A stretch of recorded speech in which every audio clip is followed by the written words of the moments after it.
Mga kaibigan, mga kapatid sa pananampalataya, ito po ay muli po ako magbabahagi.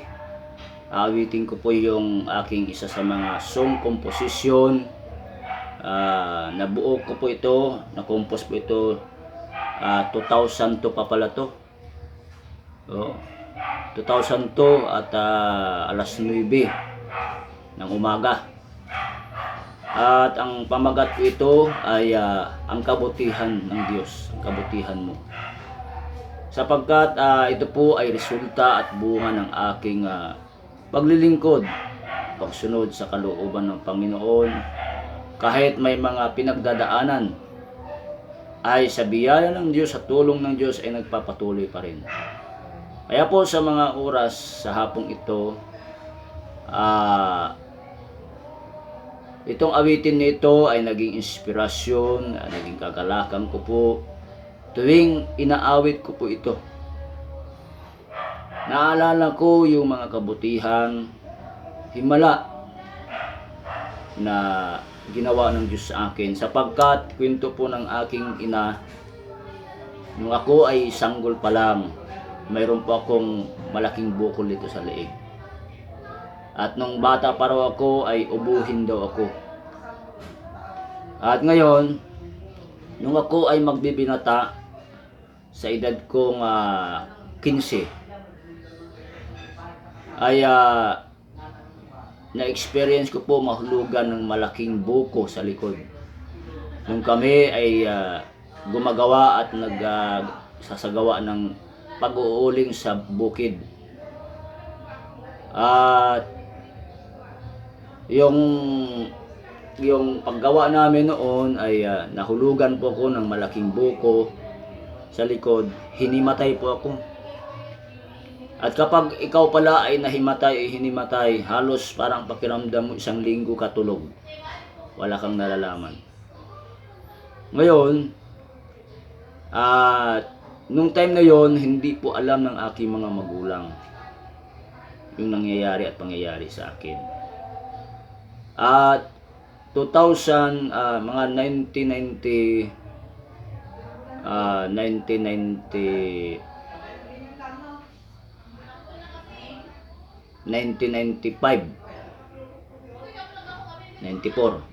ayan.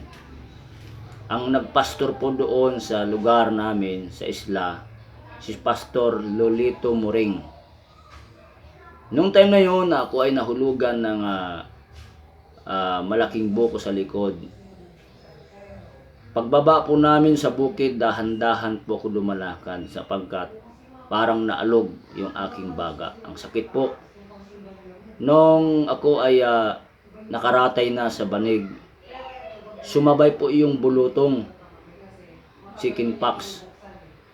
Napakasakit, parang mabiak yung aking ulo at napakainit po.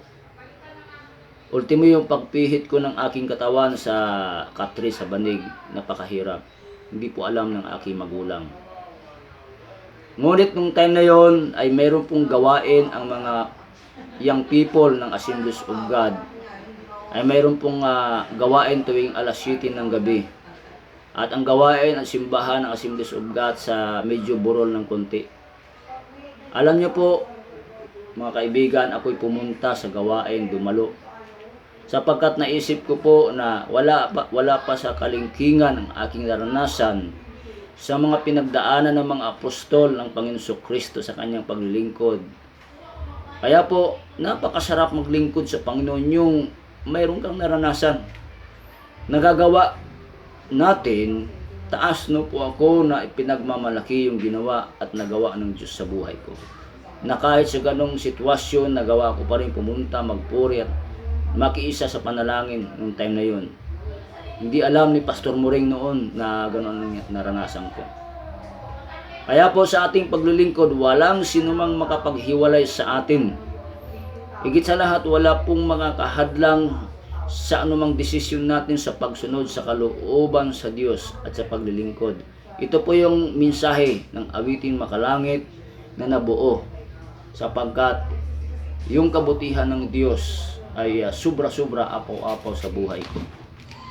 Pakinggan lamang po ninyo ang mensahe ng awiting ito, ang kabutihan mo.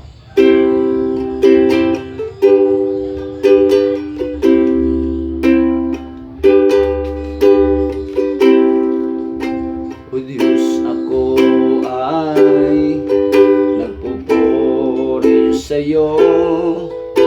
Ang kabutihan mo ay nararanasan ko araw at gabi. Ika'y kapiling ko sa presensya mo. Ako ay naririto, puspusin mo ng kapangyarihan mo. Ako ngayon nagpupuri sa'yo. O Diyos, ako ay nagpupuri sa'yo. Ang kabutihan mo ay nararanasan ko araw at gabi. Ika'y kasama ko sa presensya mo. Ako ay naririto, puspusin mo ng kapangyarihan mo. Ako ngayon nagpupuri sa'yo. Papupuri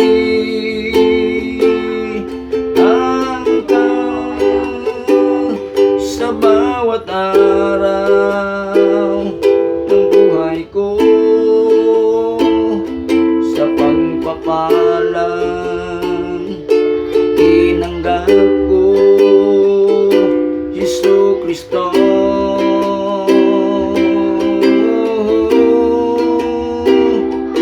Ang lakas ko'y galing sa'yo, ang buhay ko'y buhat sa'yo. Papuri pagsamba, masasalamat ko sa'yo, Jesus. Papuri hanggang sa bawat araw ng buhay ko, sa pagpapalang tinanggap ko, Jesucristo.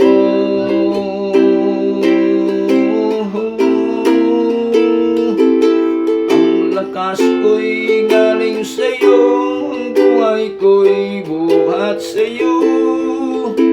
Papuri pagsamba, masasalamat ko sa'yo, O Diyos. Papuri pagsamba, masasalamat ko sa'yo, O Diyos. Salamat po sa kabutihan ng Panginoong Diyos. Ito nga pala, ukulele ay hiram ko lang po. Dalangin ko po na magkaroon po ako nito, sapagkat nakita ko po ito sa aking kaibigang Pastora Jenny Castro. Hiniram ko po ito, hindi ko pa naisauli. Kaya yun po yung mensahe ng awitin, ang kabutihan ng Diyos. So, wala po tayong may pagdadahilan sa harapan ng Diyos sa ating paglilingkod.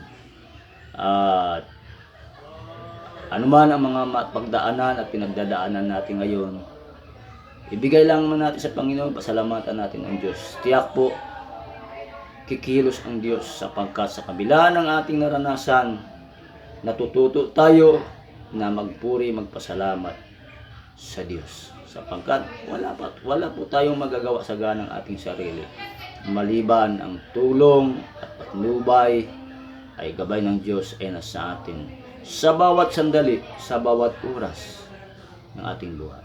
Yun lamang po ang mensahe ng awitin. To God be all the glory, and God bless us all. Thank you po.